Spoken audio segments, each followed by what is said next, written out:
Hi everybody! So in today's video we're going to be working on translating verbal phrases into expressions and equations. So we're basically going to be taking vocabulary words and words in math and we're translating them to mathematical expressions or equations based on what the sentence says. Now when I say translate, what that means is transferring from one language to another. We're going to be transferring from English to math today. And in math, we use symbols and variables to represent what the words in our sentences say. Here are some common vocabulary words that are going to come up. For addition, you're going to see the words sum, greater than, or more than. And when you see the words greater than or more than, there's sort of a tricky thing that goes on. So let's put a star next to those and we'll come back to that in a second. For subtraction, you're going to see difference, fewer than, or less than, or decreased by. For fewer than or less than, again, there's sort of a tricky thing that goes on, so we'll come back to that in a second when it comes up. For multiplication, you're going to see times, of, or product.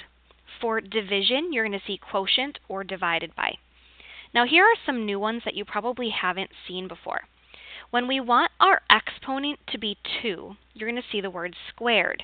So for example, it might look like this, something squared, like x.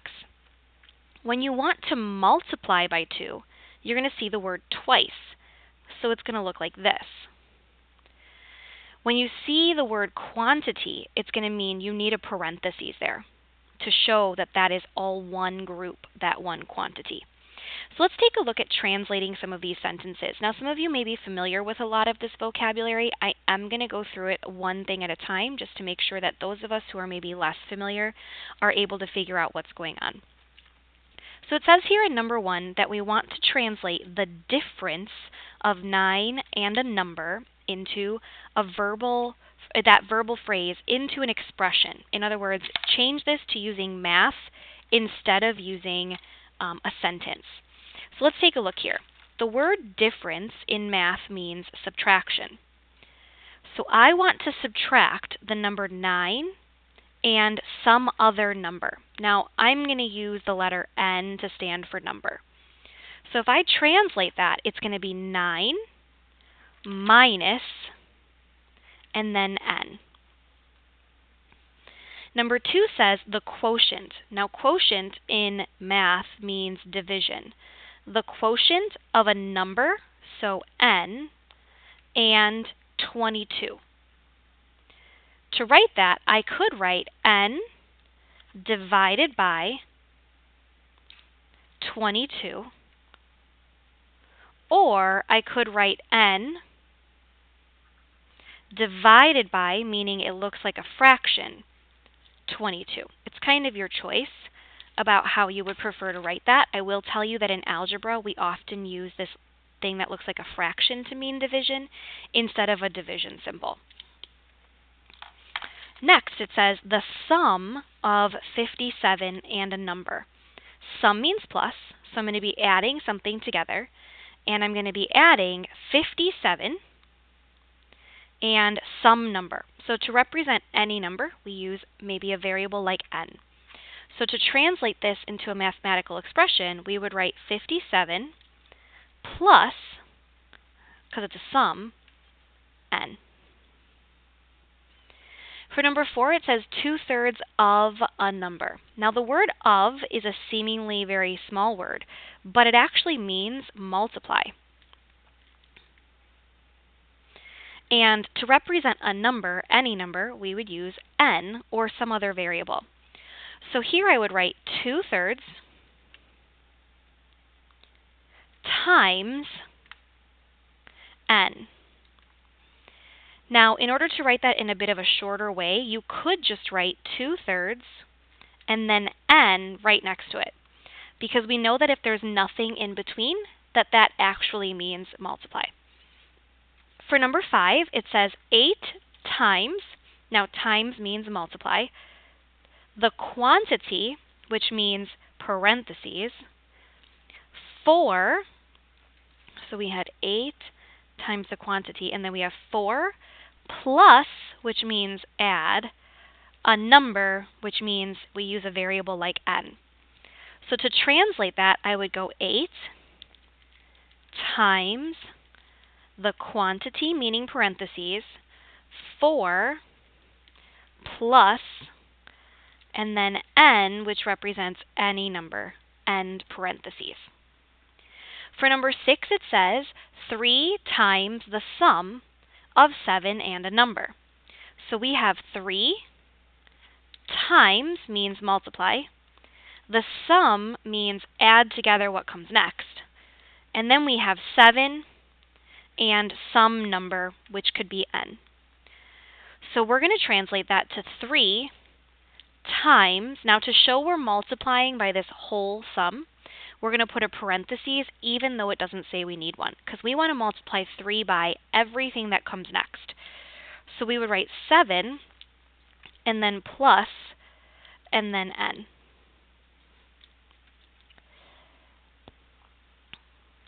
For the next problem, for number 9, it says the difference of 22 and the square of a number. Now, difference means subtraction, so we're going to subtract 22 and the square of a number. The square of a number means n squared. So if I subtract, I'm going to write 22 minus n squared.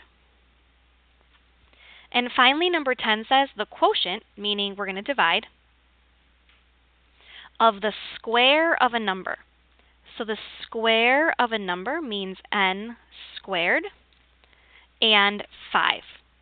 So we're going to make a division problem where we have n squared divided by 5. A few more, just to make sure we've kind of covered what all these vocabulary terms could look like. So for number 11, it says 18 less than a number. Now over here we put a star next to less than because we said something tricky was going on there. And here's that tricky thing. If it says 18 less than a number, it does mean subtraction, but it also means we need to flip-flop the order of the terms in the sentence. So even though this says the 18 first and the n second, what we're going to do is flip-flop them and make it n minus 18 when we actually translate it. If it says 25 more than twice a number, now we said more than was one of those tricky phrases. We put a star by it. More than means addition. But just like less than meant you have to flip the order, more than means you need to flip the order. So we're going to have a plus, but instead of the 25 being first, it's going to go at the end. And twice a number means 2n. So I would write 2n at the beginning. For number 13, it says the quotient of 8 and twice a number. Now, quotient means division. 8's going to go on the top, and twice a number means 2n. So I would write 8 divided by 2n on the bottom. Finally, it says the sum, which is plus, of 2 and the square of a number. So n squared. So I would write 2 plus n squared.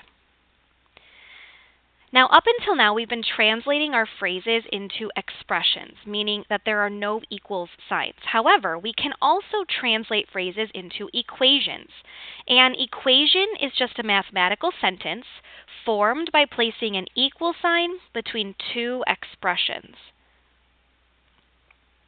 Now, up until now, we've been solving equations. Now we're going to be writing equations from our verbal expressions. So, for example, we could write 2x equals 4. In this equation, the left side is an expression. The right side is an expression. And there's an equal sign in the middle, which is what makes this an equation. Here are some words that tell you you've got an equation. The number one word that tells you you need an equal sign somewhere is the word is. Sometimes it also might say is equal to, which is even more of a giveaway because it actually says equal in the sentence. And that's what tells you that whatever comes before that word goes on the left side, and whatever comes after that word goes on the right side of the equal sign. It's like a dividing line in the sentence. So here it says the difference of twice a number and 8 is 12. I'm going to circle the word is and draw a line there. Wherever that word is where you put your equal sign. Now everything on this side of that line goes on this side of the equal sign. And everything on this side of the line goes on this side of the equal sign. So since the only thing over here is a 12, that's the only thing that goes on this side of the equal sign.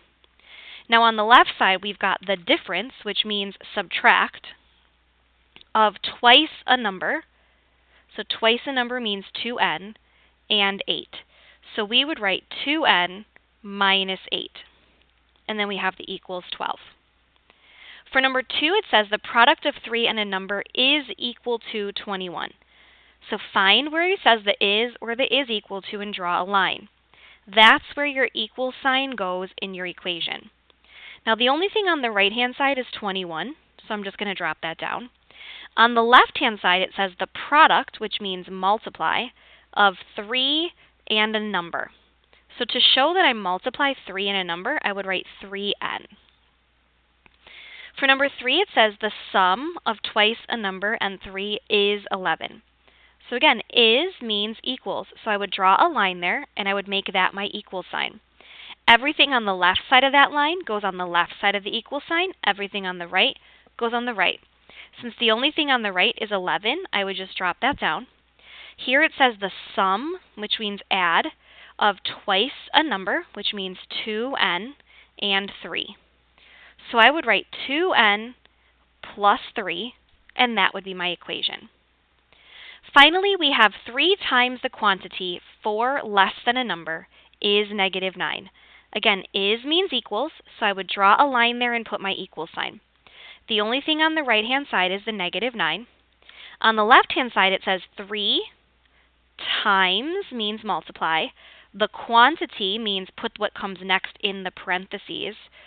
4 less than, which means subtraction, a number. However, less than, just like more than or greater than, has the special rule where you have to flip the order. So I would put the n first and the 4 second, and then finish the parentheses, which means I would write 3 parentheses n minus 4 in my equation. All right, thank you guys so much for watching. I hope you have a great afternoon, and I will see you tomorrow.